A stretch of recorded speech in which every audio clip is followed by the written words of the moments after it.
Hey, hi! Welcome to Someone Else's Movie, the original podcast where an actor, writer, director, or nebulous industry figure gives a little love to a movie they didn't make.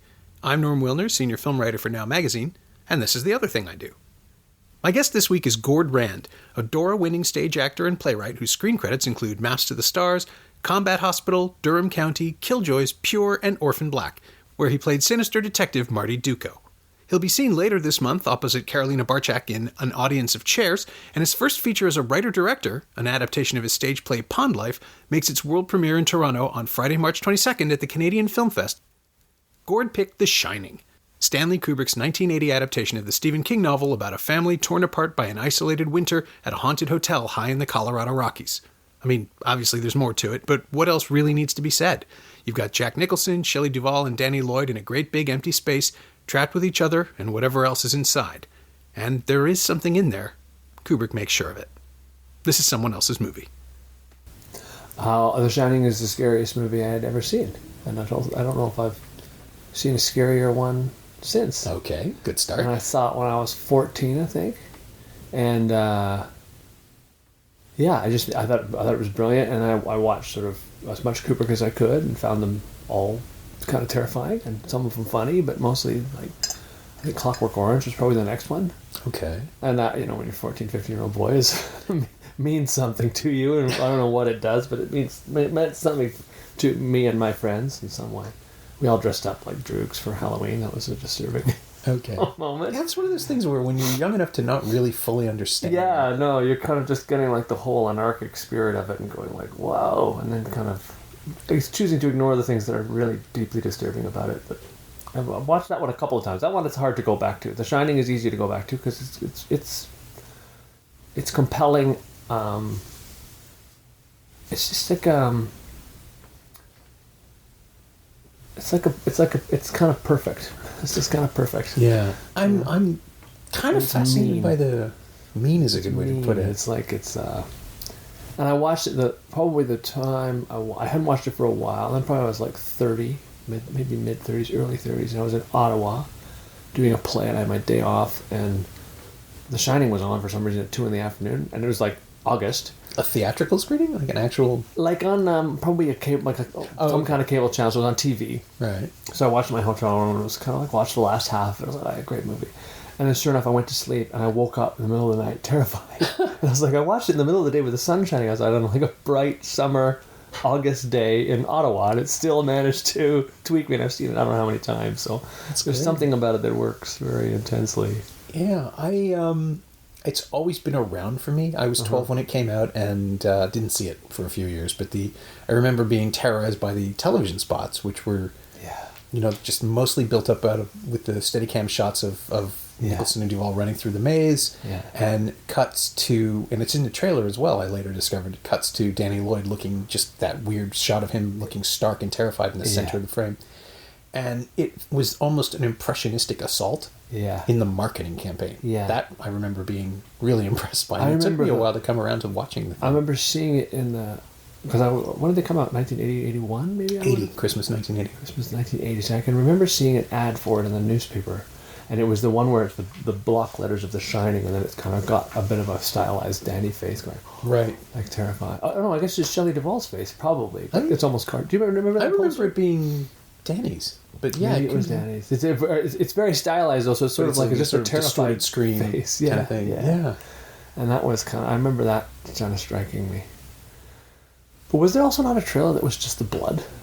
Oh, the elevators. Yeah. This is the elevators opening. The teaser is just the elevators spilling blood out into the hallway, and I think that's on the latest Blu-ray edition, and it's one of those things that, robbed of context, seems silly, but if you see that in a dark theater in the middle of, and you're not expecting it, it's both atmospheric and incredibly unnerving, and it gets across a lot of the movie's mood. Yeah, the sort of oversized spectacle and the impossible thing that's happening in it.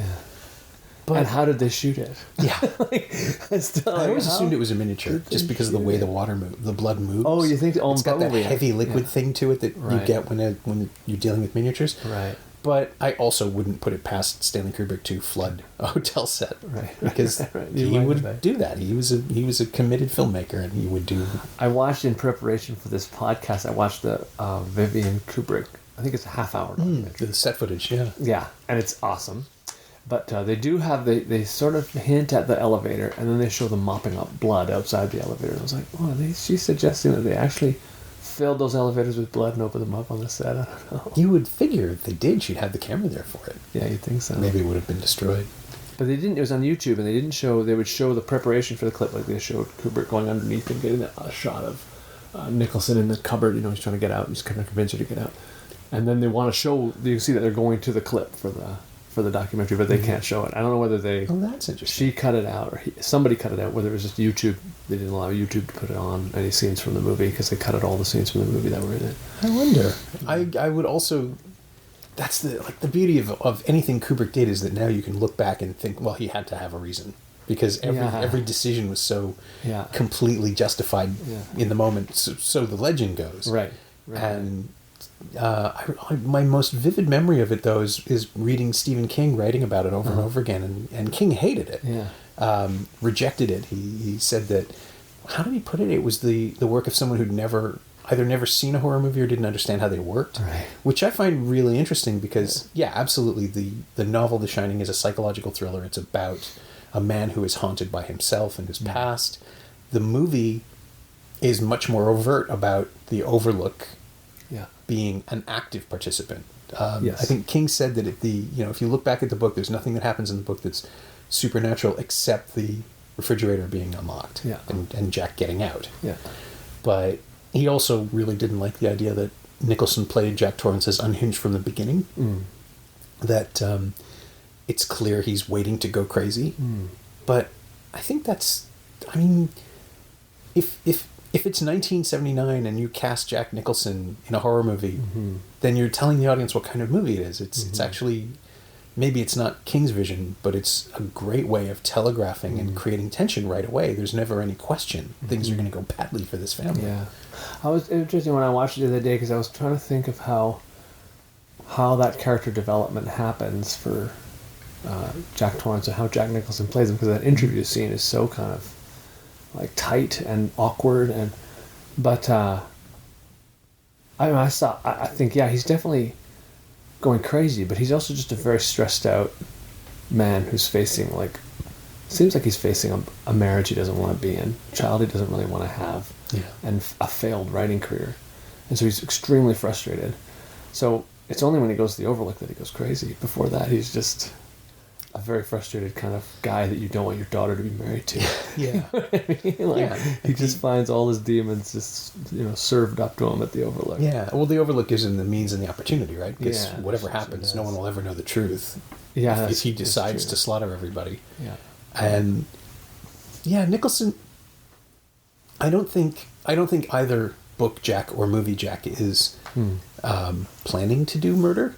Right. But he isn't repulsed by the opportunity. No, he certainly isn't. Yeah, in the book it's much more of a he's battling the alcoholism and he's trying to be dry and trying to be a good husband and father, because it's suggested, it's pretty much overt in the book that when he was drunk he broke Danny's arm. Right. Somehow. Right. And in the film it's a little bit less I don't remember if there's any actual detail about it. No. We just understand that he was bad and now he's better. Yeah. And the thing that Kubrick brings to it is just his choice of framing, just pinning people in the center and making them like bugs on a wall and making them suffer while we watch. It's simultaneously a sympathetic choice for Jack, and also just look at this guy. He's a ticking time bomb. Yeah, you are watching it take place. Like, it is like a... I was fascinated by Grand Guignol for a long time. The old theater, the murder theater, basically. Yeah. French. What was it, like the 1890s or something? Yeah, and I did an adaptation of one when I first came to Toronto in 2000 or something. And it was just brutal. Like, it was basically, you're going to watch this thing happen, and it's a horror show. Like, it's going to be relentless, and it's going to be horrible. And that's kind of what I feel like the spirit of that movie is it's kind of like you say, it's pins through a bug. It's just like you are watching this inevitable thing that's going to happen. And by the end, every time I watched it, the reason I was a little bit late today, I was just watching the very end of it, and I was like, I think there's only one murder in this thing, and I always forget that. Yeah. It's just Scatman Crothers gets murdered. Yeah. Family gets away, and of course he dies, but it's so menacing though all the time. And the transition too, I love, like, the transition into his hallucination is so kind of fluid, and I just love it. Like, Like, scene in the bar? yeah, when he puts his head, I do sell my goddamn soul for a glass of beer. Like, opens his face and there's Lloyd in front of him and getting him a drink. It's like, there's something that's so, like, delicious about it. It's going for a ride with a maniac. Like, it's so nice. It's just great. Yeah. Yeah, it's that great devil's bargain too. Like, you get whatever you want. You just have to do this one little thing for me. Yeah. And it's murder your family. I mean, again, it's The Simpsons now has sort of broken The Shining by making that perfect 8-minute parody of it. Yeah. It was brilliant. Yeah, and the movie just refuses to be parodied. Yeah. Watching it again, it's you kind of want to snicker at it. I personally found it a very, very serious movie. Like, the one thing that struck me too is he's talking to Lloyd. He pulls out second time he comes to the bar, and there's the whole ballroom scene, and he comes up and orders a drink, pulls out his wallet. He's like, I'm temporarily light. And Lloyd says, your money's no good here. Well, I kind of want to know who's buying me drinks. It's on the house. So who is the house? He says, you don't need to know that right now. And of course, if he's going into his mind, like, I thought, like, if he's sort of going on this psychotic trip into his own mind, and he's trying to find justification for the insanity that he's feeling, his mind is letting him off the hook and going like, don't even ask questions about why you're having these murderous thoughts. Just go ahead, do them. How hard can it be? Look how easy this is. Yeah. Every step of the way. It's like, this is great. I'm hearing a lot of sirens. Assuming they're going to pass, but they're not coming here. Yeah, as long as they're not coming for us. This isn't conspiracy. This is we're just talking. We're just talking. That's right. But it's the perfect time to be talking about The Shining, where winter starts and never ends. Yeah. I think it doesn't end. The movie is still in the grip of it when the film is over. Yeah. And again, he shot this in England. That's not snow; it's salt. Yeah. It's fascinating. The mania of Stanley Kubrick, and in 1980 had reached a point where if he didn't want to travel, they wouldn't make him. Yeah, right. And so we get this weird representation, and I think it's bizarre, but it works better maybe than real snow, because it doesn't feel totally real. You can tell that the weight of it is wrong, and the sense that the actors are straining to get through this weird physical terrain actually plays into the whole nightmarish aspects of it, and the dreamlike. And the way the hedge is rhymed, like, with snow, it's like, it's very fairy tale-y kind of thing. Yeah, it's great.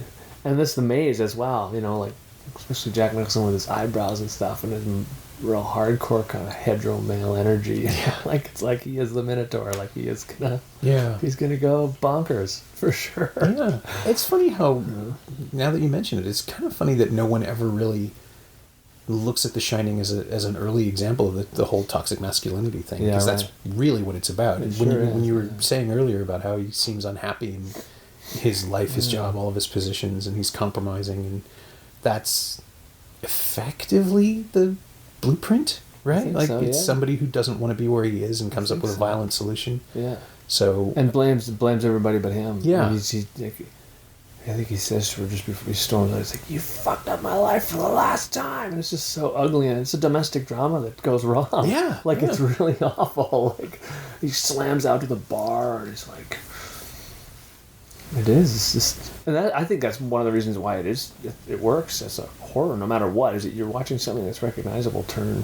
Yeah. That's why I kind of take issue with that idea that it's like I've heard that before, like, he's crazy from the beginning. He's like, I don't think he's actually crazy. I think he looks like a dude to me. He looks like a lot of dudes that we all know, but they don't get trapped in you know, Yeah, and get haunted hotel infected that by enables ghosts them, and yeah. murder their wives and children, but they are frustration and that kind of like, you know, violent edge to it. I mean, Yeah. go to a hockey rink, you're gonna see those guys. Like, Yeah, it's the stewing. It's the sense that there's like one thing they could do over that would fix everything, or yeah, one opportunity that hasn't happened yet. Yeah. And those things are, I mean, maybe that's true.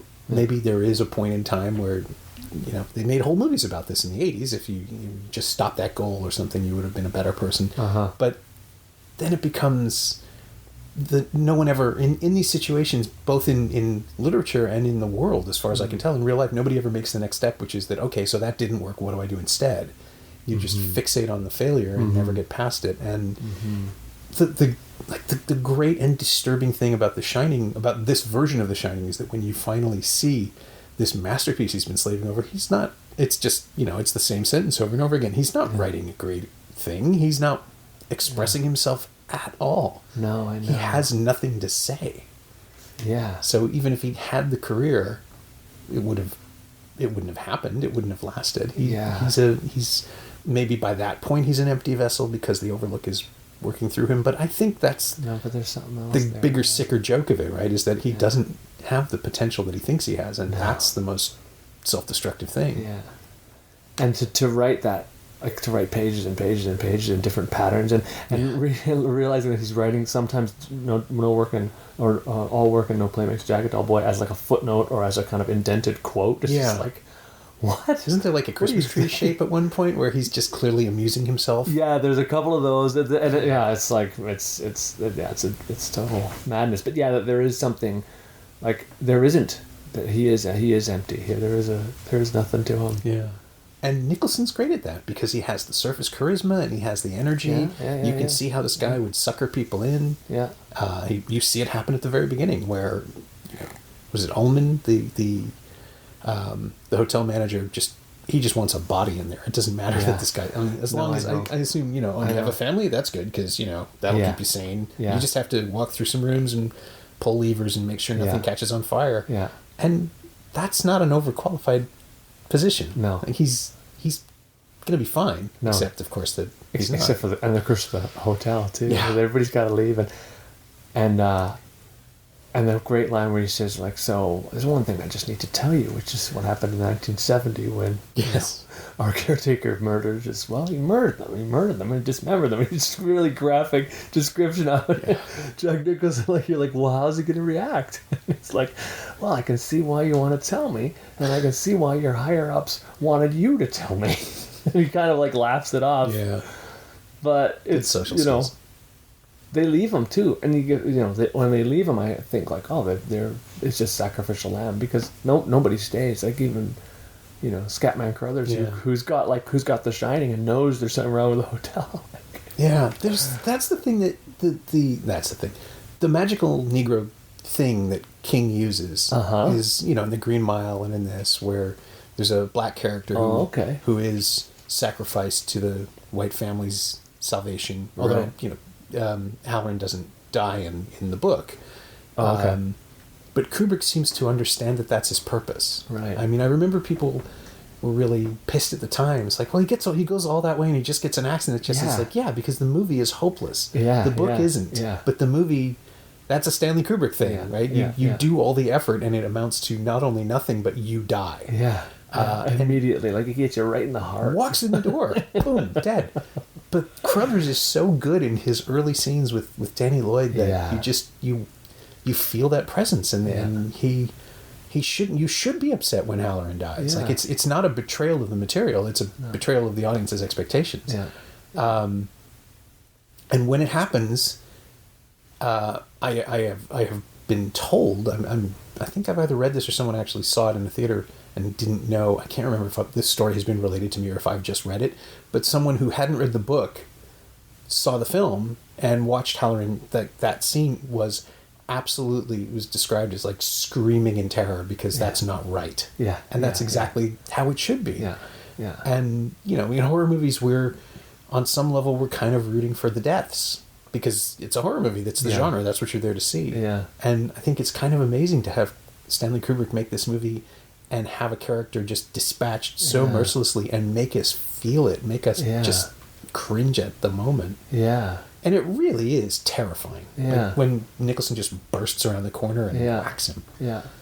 It's Had you read the book before you saw it? No, I never read the book actually. Even now. Yeah. How did that feel to you? Well, I haven't read it, so I don't. I've only heard the sort of stories. But seeing it in the moment when it happened, like, did it feel like part of like the natural point in the story? Absolutely. I can barely remember probably what my first initial reaction to anything in that movie was, except for just being agog at it. But I would always laugh at. I used to do for charity down at the Shaw Festival. We used to do. There was a fair and fete where you would, they'd have different things going on. Nigel Sean Williams and I would do death scenes. So you go into like a little alcove and they'd say, what death scene do you want to see? Who do you want to see die? And so we would offer up suggestions. We would be Scatman Crothers from The Shining. And it was our longest death scene because we acted out everything, and then finally you'd get there and the death was like immediate. And, we really pushed Scatman Crothers' death for sure because it was so funny. I mean, it was like, that build-up is and he's so sympathetic, and he is the guy who you're like, thank God Danny met him, because Danny is so alone, and then Scatman Crothers says, you think you're the only one who can do this? And then I realized this time, too, the whole concept of The Shining, I never realized before that I think that Nicholson has The Shining, that Torrance has The Shining. Yeah, some version of it. Yeah, but what he sees, he loves, and what Danny sees, he's terrified of. And that like the father-son thing in The Shining is very intense as well, I think, like, because he clearly hates his son. He hates him in some weird, like, for whatever reason, he hates his son. Something to do, with whatever, resentment, I'm not sure. But the fact that they both have this sixth sense, but with Danny, it's really brought out, like, they make sure that you know that about him. Whereas Jack seems, he obviously sees the ghosts, and I always forget that the Overlook interferes. Like, even this time I was watching it, I was like, this is his psychology. He's having hallucinations. I can understand how his hallucinations relate to his psychosis. Mm-hmm. And then it's like, how does he get out of that cupboard? Yeah. And then you hear the voice. I'm like, is he still hallucinating? And then they let him out of the cupboard. That's right. And also, Danny gets assaulted by the corpse in room 237. Yes. Which is sort of... And that even you can kind of go, well, maybe Jack did that because there's no off-screen time. You don't see... Yeah, I remember the first time I saw the movie being really frustrated by the things that we aren't shown. Yeah. And how... Because I'd read the book and I was up on it. And I kind of know what happened. But then I realized that King doesn't show it either. Right. It's described like there's this cliffhanger of a chapter ending where the woman in the room grabs Danny, and then it cuts to, I think it's a flashback. The next chapter is a story about Jack's past, and then Danny shows up with this wound, and it's possible that even then, that because we're going back into Jack's past, that you could read it as some sort of fugue state where Jack is thinking about something else and assaulting his son. Yeah, right. But the movie doesn't even give us that. It's just he shows up hurt, and Wendy freaks out. Room 237 is a different phantom too. It's not the phantom of the girls, which he sees down the hallway, and there's like it's the woman in the tub. It's the woman in the tub who appears as a seductress to Jack. Yeah, but not to Danny. Yeah, and turns into a hag with Jack as well, which is so.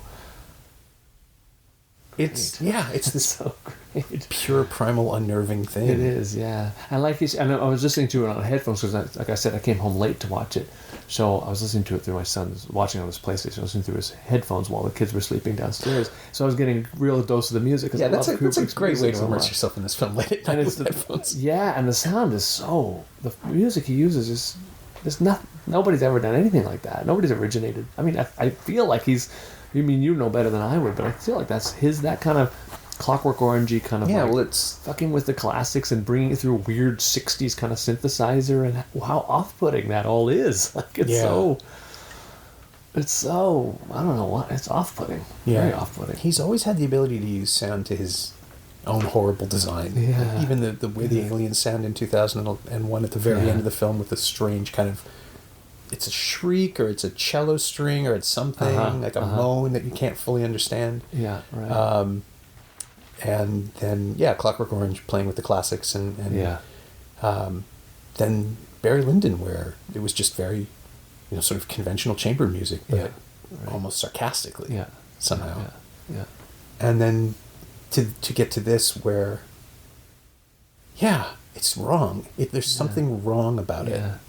He does such in patterns. I mean, the design is so amazing. I kind of like 70s patterning, the carpet, wallpaper, and just how he fills a shot with color, one particular color, blue, or those kind of like a lot of red, geometric, that real 60s, still that 60s kind of poppy kind of. Yeah.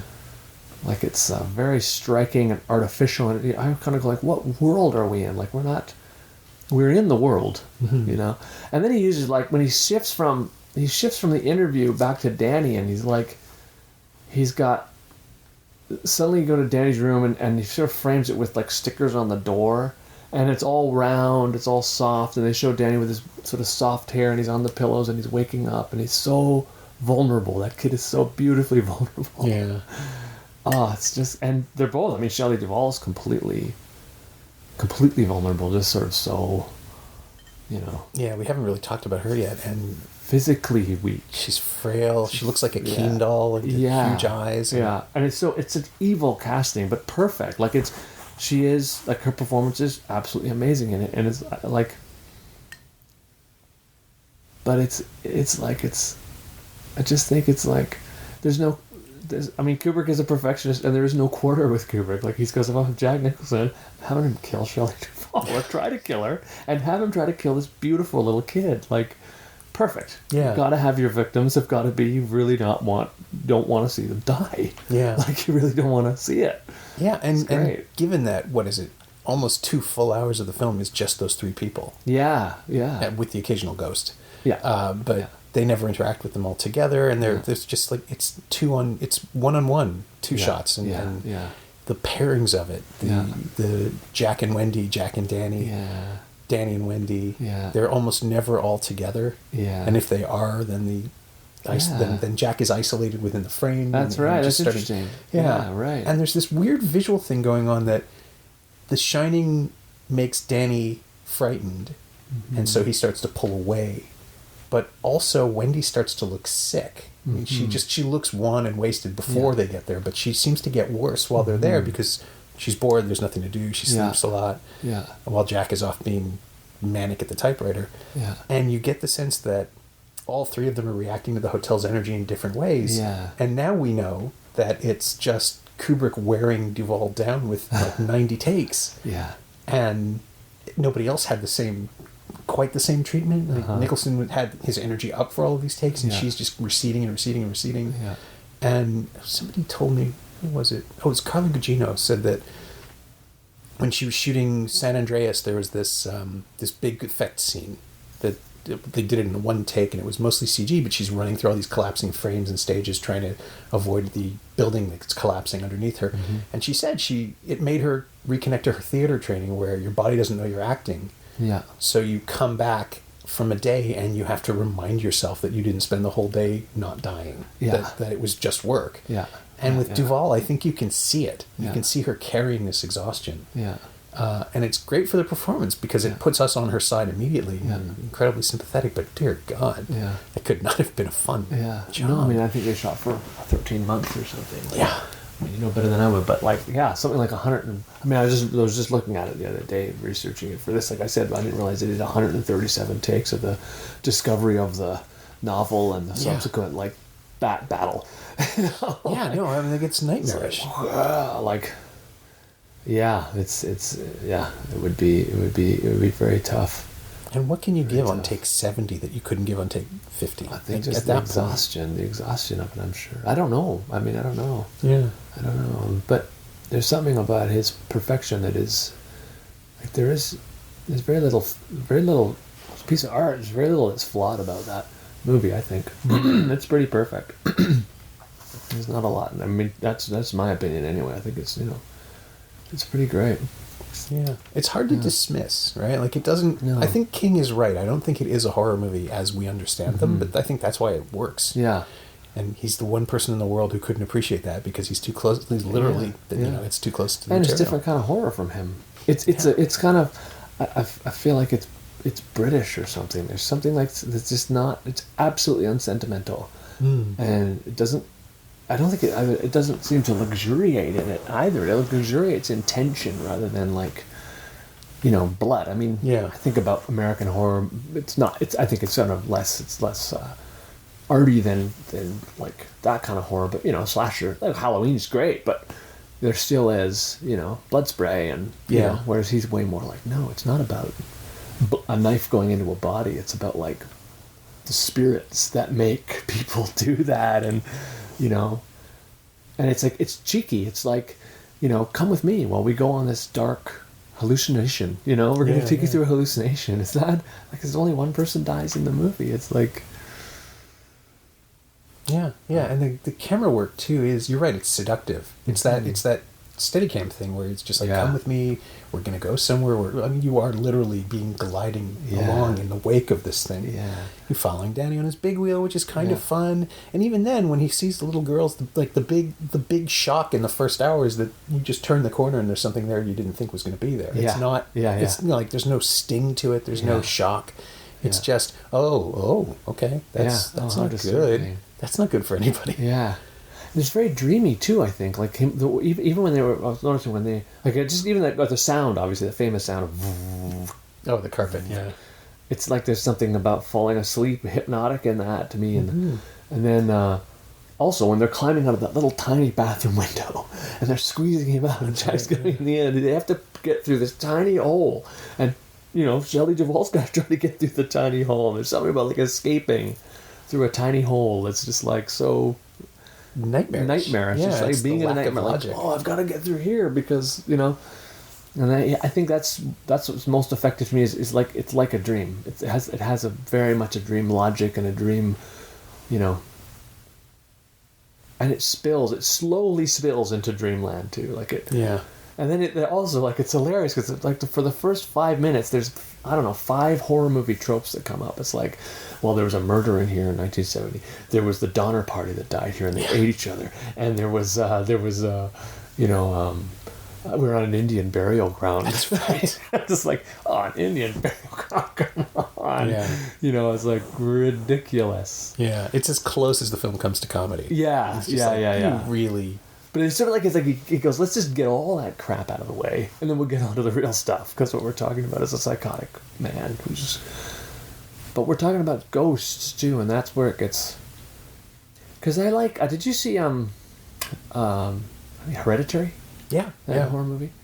I like that because I was like... I like it when it just... You don't know whether it's a human state. Like, she's in mourning, and a weird kind of mourning for a mother that she hated. So she's in this weird kind of mourning, so she's seeing things, and she's thinking things, and all this kind of stuff, and you can see it, and perhaps it's just somebody's going crazy. Like, maybe Jack Torrance is just going crazy. And then the maker of the film, the maker of the story says, no, he is going crazy, but he's being helped by evil forces that are here specifically to help him do it. And it's like, there's something so, if you can pull that off, there's something so mean and it is. It's mean like, about it. You were rooting for this guy? Oh, he's screwed. I'm he's sorry. And in fact, if you think we live in a god-devil thing, we don't. We live in the devil's world, and the devil is here. And that's what's going to happen. That's what's going to happen. I will say that's actually the thing that worked against Hereditary for me, because in the midpoint, when it tells you what it is, it becomes less interesting. Right. Because the ambiguity was the thing that was the most disturbing. If this is just a woman unconsciously doing this to herself and her family, and not being able to recover from these body blows that she's taking emotionally, that's...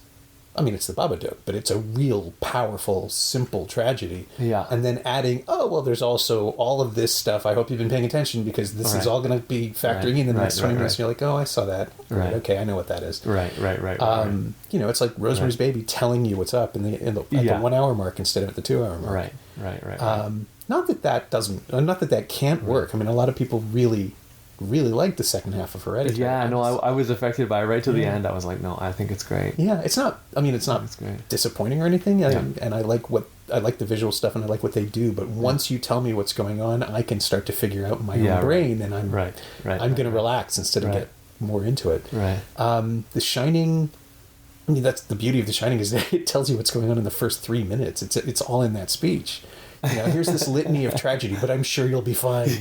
It's like, okay. And nothing, as you said, like nothing. He's going to watch it. How is it going to, we know there's going to be blood. Yeah. Nothing they do matters. It's all going to happen anyway. Yeah. How's it going to happen? Yeah. Did you see Ready Player One? No, I haven't seen that yet. This is the weird thing about Ready Player One. There is at one point, film is not good, but there is at one point a virtual reality sequence where the characters enter The Shining. They go into the movie, not the book, but there's a whole, like the whole thing is set in a virtual reality playland that is consumed by 80s trivia. It's all about 80s movies and 80s television and movies specifically. Pop culture references, characters drive DeLoreans and the car from Mad Max 2 and all that. But at one point they have to go find a thing that is in The Shining. They rebuilt the Overlook. And 2 hours in, it's just the movie suddenly comes to life with this weird, playful spirit of, oh yeah, look what we can do. We can digitally recreate this thing. I mean, it's all green screen with a couple of practical pieces, but first of all, it makes you want to go watch The Shining again because the movie you're watching hasn't been any fun. Right. But it's, Spielberg paying homage to Kubrick in the weirdest way by saying, no, we live in this. Like, this is the world we're in now. Right. And if you recognize these textures and they get the film grain right, it's remarkable. Wow. But it's just an empty effect, ultimately. Right. But it's just that weird moment of, oh, they're going to do it. They're actually going to pay this off. Are you suggesting that he's suggesting that this is part of our collective psyche, The Shining, as a particular example of think so, vision as part of our collective psyche? He's a huge paranoia fan of Kubrick's work and knew him and made AI based on his Kubrick screenplay as an extension and all of that. And this is his chance to, I think, consciously say, I'm not as good as this guy. Right. Because for 2 hours I've been trying to make this thing come to life and now you feel something. Right. Because we're in his movie. Right. And I'd love to ask him if it was deliberate. I'm sure you take it as an insult. But but it's fascinating because it should not work. Yeah. Like the whole film is about slavish recreation, and suddenly you're in this recreation of something that was so clearly one person's design and bespoke to Kubrick specifications that it becomes really interesting to take it apart conceptually. Yeah. And the twins are there, and I don't think you ever see Jack Torrance, but there's somebody running around. Right. And it's kind of ingenious, ultimately. I saw it about like a full year ago, and it's the one scene from that movie that really resonates with me. Oh, cool. And it's just about how stuff gets into the viewer and won't let go. Yeah, right. Yeah. So, like, Kubrick shot it, he had his... Pinewood Studio was his studio, is that right? I think he took it over for and it was his own place, basically. He could just... he could do whatever he wanted there, kind of thing? Well, he could shoot for that long. Yeah, I think everybody just got out of his way and let him do whatever he wanted. Pinewood's where they shot, the Bond. They had a Bond stage, a dedicated stage. Okay. It wasn't... He didn't own it or anything. He didn't own it, okay. I think he had a chunk for him, or maybe it was Elstree or Shepperton, but wherever it was, like, you don't interfere. Right. He'll be there as long as he wants to. Right, I know it wasn't the same place that he used for Full Metal Jacket, where he built an entire Vietnamese town outside an abandoned factory. But this was like sound stages and proper space. Yeah. But he was there, as long as he wanted, because you just he was royalty. You don't tell him no. Yeah. What was this film before The Shining? Barry Lyndon. Oh, it was Barry Lyndon. Yeah, just 4 years earlier. And what was this film before that? Clockwork Orange? No, Clockwork Orange. When was Clockwork Orange? Yeah, I think it was. 71. 71. 71 and then 76. And then it was Dr. Strangelove. 63. Oh, way earlier. Yeah, or 64. It was released like end of 63, beginning of 64. That's way earlier, Yeah. No, he had... there's nobody else who's had a run like that. Because when I was a teenager, I was into Stanley Kubrick. I was like, oh, what's this Barry Lyndon? And I started to watch it and I turned it off. Yeah, it's because I was like, I don't know what's going on. I don't care about this. It's the least Kubrickian film. Yeah. At least on its surface. Right. And then you watch it as an adult. So it's worth seeing then, because I'll watch it. Yeah. It's it is way too long. Right. I think it's 3 hours plus. And it is far too mannered. But once you understand It took me, I would say, 20 years to figure out Ryan O'Neal wasn't miscast. When I saw it as a kid, it was just, I was like 18 or 19. I saw it at the Bloor, and it was interminable. It was just, why am I still here? This movie won't stop. This guy is American. What's happening? It's not, like, he wasn't selling it. Right. And then you realize it's about someone who is pretending. Right. And so it's perfect. Right. Like Ryan O'Neal is actually great. I just gave him no credit. Right. For the self-awareness of his performance. Oh, and then, interesting. yeah, you can unlock a lot of stuff, but you have to be older. You have to have lived a little bit and dealt with imposter syndrome once or twice. And, right. And I guess maybe get a better understanding for costume drama, because I certainly didn't appreciate it at the time.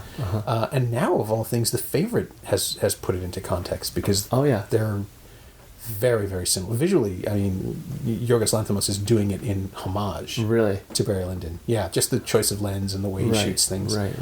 There's a proscenium aspect to it. And it's I think now is probably the best time to watch Barry Lyndon, if you haven't seen it in a while. I will. But it is the outlier. It's the one film of his where that and Eyes Wide Shut, which is, it feels like a Kubrick film more than Barry Lyndon does. Right. But it's very silly. Yeah, Eyes Wide Shut was a disappointment. Yeah, I don't think you can. I mean, there are people who defend it, but but not the greatest of Kubrick stuff. Yeah, I think they're seeing a movie that isn't the movie on the screen. Yeah, right. Somebody said, I wish I can remember who said this, because it's a beautiful line. Dismissed it as saying, it's the work of a man who hasn't left his house in 20 years. It might have been William Goldman, actually. It sounds like him. But it was just like, this is what you get when you're a recluse. You think that the world is having better parties than you. Yeah, right. And it's all just about the desire to be part of something that you can't enter. That's funny. Yeah. Yeah, really. And, The Shining was... There was this, and then there was Full Metal Jacket, and then nothing for 20 years. Yeah. It's amazing. There's nothing between The Shining and Full Metal Jacket. I don't think so. No, 7 years. Amazing. He was just aging into being an old weird guy. Yeah. Because I liked Full Metal Jacket, but I didn't feel it like The Shining. I didn't feel like The Shining or Clockwork Orange or Strange Love. There wasn't a... Yeah. I think quite almost go like I liked it. I enjoyed it. I thought about it. I saw it a few times. Loved the soundtrack, but there wasn't. I didn't get the switch. The two acts. I didn't get it the feels switch. like it peaks an hour in, right? Yeah. Because the big emotional catharsis is the boot camp. Is the death of Pyle. Yeah, and then kind of go like, okay, so we're still going, and maybe that's the point, but I'm not quite feeling it. Like, it's not kind of punching me the way. Yeah. The rest of his movies kind of have a big climax, like a long, well earned climax. The Shining has it's the only one of his films that feels like a ride by the time it's over, because that maze sequence is so intense and so beautifully choreographed that it really feels like there's a momentum that isn't present even in 2001, where I love the Stargate sequence, but it stops the film. Yeah. Like, it's not scary anymore. It's not. The tensions are settled. Now we're onto this new act. Yeah. This new movement. Yeah. But The Shining is just screaming all the way to the end. Yeah, it really is. Yeah, with an intensity even Clockwork Orange, because of the music and the archness of it all, it doesn't have that same kind of. It's a different kind of visceral feeling. Yeah. It's more about revulsion than about excitement. Yeah. That's a good way of putting it, for sure. But The Shining is pretty much a non-stop maniac ride, for sure. It's great. Yeah. And here we are with the slightly awkward question, given the movie that we're, technically trying to promote. The film that you have opening. That one. Yeah. Is there anything of the film that you've used or borrowed or stolen or lifted, other than the Scatman Crothers death scene performance? Is there a way? Have you worked it into your own creative DNA? I have. I mean, not in my performance in Audience of Chairs. That's probably about as far from Jack Torrance as you can get. Yeah, you're far more understanding and you're a better listener. Yeah. It's a nice character to play. It's a really nice character to play. But I was interested in horror for a long time, still am. And I that first play that I wrote that was The Grand Guignol was. Mm-hmm. I liked thinking of Kubrick, borrowing from Kubrick in the sense that I want to have no shyness about my attempt, whatever I'm trying to attempt. I don't want it to be qualified in some way by false sensitivity. Okay. I want it to be like what I like about The Shining is that it's efficient. It's efficient and it's built well, and it's argument proof. I mean, everything that it builds itself, and it goes towards something inevitable, and it's horrifying because it doesn't try to doesn't try to make excuses for itself. Right. So when I write, I try to do that. I try to be, this is what I want to have happen, and regardless of what anybody says, that's what's going to happen, and we'll see how it works. You know what I mean? Yeah. So I have my first directorial debut coming out for a film too. I didn't know. Yeah, which is not official yet, but it's going to be at the Canadian Film Festival. It's called Pond Life. It's based on a play that I wrote. Oh, I remember the play. Yeah, it was a while ago, but I wanted to make a movie, and I thought that would be the funnest one to make into a low budget movie. So that's coming out soon. But it's hard because you can't say, well, yeah, I borrow from Kubrick. Of course, everybody borrows from Kubrick. Everybody tries to have like a nice symmetrical shot and goes, "Oh yeah, look at that! It's totally Kubrick." Or put some music over something. But certainly, I love him, and I love The Shining and Doctor Strangelove are probably my two favorite movies of his. Yeah, because they're funny too. Yeah, I was going to say they're really. My first response is they're so different, but they're actually not. They're about the end of everything. Yeah, I mean, last time I watched Strangelove was in 2001, so I still have it on these 3 Blu-rays I got on, with. But it was after September 11th. It was not long after September 11th. Everybody's going, "Who's Osama bin Laden and who's Al Qaeda and do they have nuclear weapons?" And sure enough, I think it was the review played Doctor Strangelove, and I said to Jeannie, who's now my wife, my girlfriend, and I was like, "We got to go see it." And it was it was the best kind of hysterical, nervous laughter throughout it, because he's serious. That's a serious movie. And the comedy is massive and hilarious and broad and slapstick. I mean, stuff in the war room is just like, it's farce. Yeah. But it's frightening because the subject matter is so frightening. Yeah. And then you look at The Shining, and it's like, well, Shining's not necessarily funny, but it is sometimes funny. And it's funny when Jack Torrance makes jokes when he's in the middle of his frenzy and he's just flowering in insanity. Yeah. And he's like, starts doing the 3 Little Pigs rhyme and stuff. Yeah. Well, you can't help but laugh. You can't help. I like that.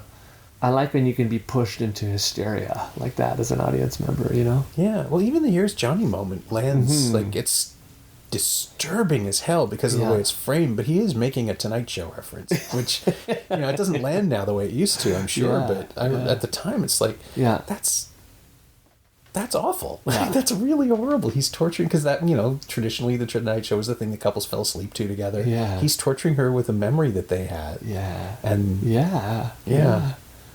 Ugh. And he plays it so. I mean, Nicholson plays it so big too. Like, even when it's sort of he's at that door when he's trying to push open the door and he's trying to plead with her, and he's like, "I think you really hurt me," and he's kind of doing this like really broad acting, and then he fails at fooling his wife because it's such a bad acting job, and then he kind of laughs it off, and then he just it's just again, it's like.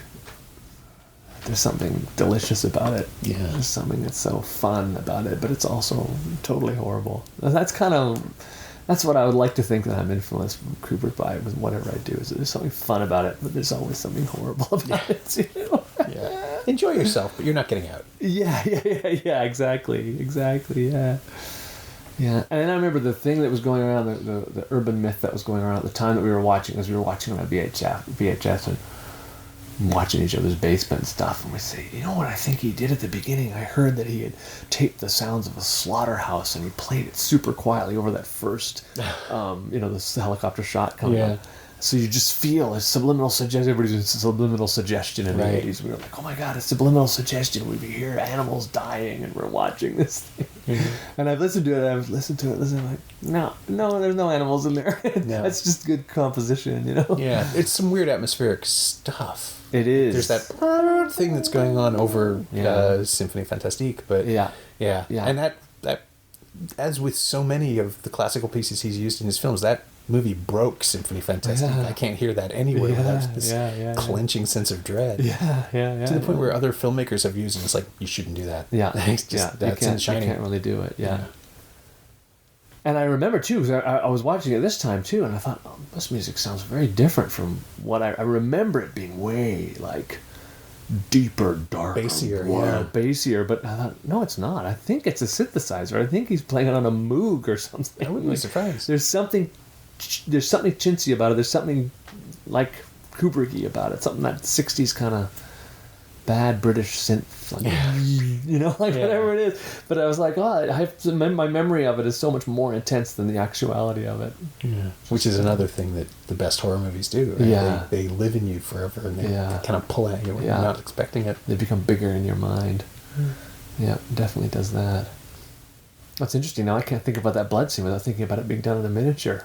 Of course it was a miniature. I would never have thought. I was like, how did they do it? I could totally see him doing it. It was Peter Jackson was boasting about the volume of blood they used for Brain Dead in '92, and I want to say he compared it to The Shining, but I think that might have just been everybody else. Right. It's like, well, it's like The Shining, right? And he'd quietly just sit back and go, knowing that it was a miniature. It's like, nah. Yeah. You don't need that much blood. You just need enough to really make an impact. Yeah. And they go back to it as well. And they go back to it, and the blood's going off the pane, off the window pane in front of the camera. Yeah. So they kind of just wanted to use that B-roll a bit at the end of the movie. Splashing up and down again. Yeah. Oh, God, it's gross. Yeah, and then there's a really scary moment when the hag comes out of the bathtub, and that all plays out, and Torrance is freaking out, and Danny's freaking out, and then they flash back to a scene that they didn't use, which was just her in the tub, and kind of rising up very slowly, but it's in it's out of sequence, but it still is like.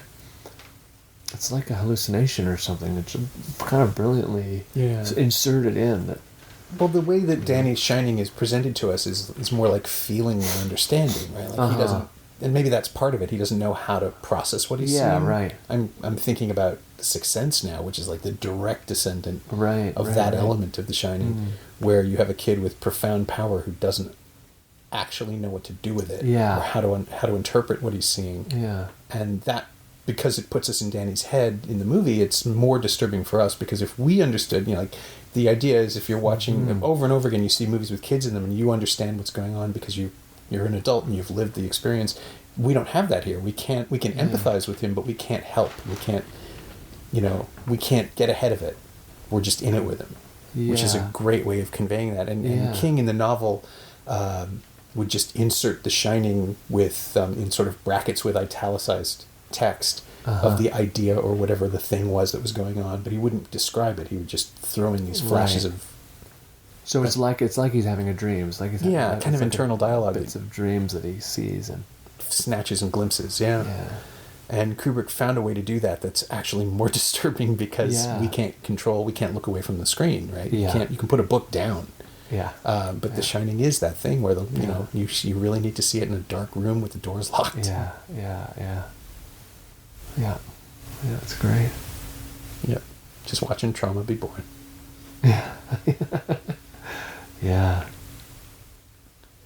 My thanks to Gord Rand, whose directorial debut Pond Life makes its world premiere on Friday, March 22nd at the Canadian Film Fest in Toronto, the same day An Audience of Chairs opens across Canada. Thanks also to Suzanne Sheridan. She knows what she did. You can find Gord on Twitter at Gord Rand, all one word, and you can find The Shining on Blu-ray and DVD from Warner Home Entertainment. It's also available on iTunes and Google Play. Also, I double-checked and Kubrick shot the whole thing at EMI Elstree Studios in Hertfordshire. I'm pretty sure I'm mispronouncing that. As always, you can find me on Twitter at Norm Wilner and elsewhere on the internet at nowtoronto.com. You can also find this podcast on Twitter at Semcast, SEMcast, and on the web at someoneelsesmovie.com. If you feel like leaving a review on iTunes or Apple Podcasts or wherever you enjoy the show, that would be greatly appreciated. Every little bit helps, it truly does. Thanks for your support, and thanks for listening.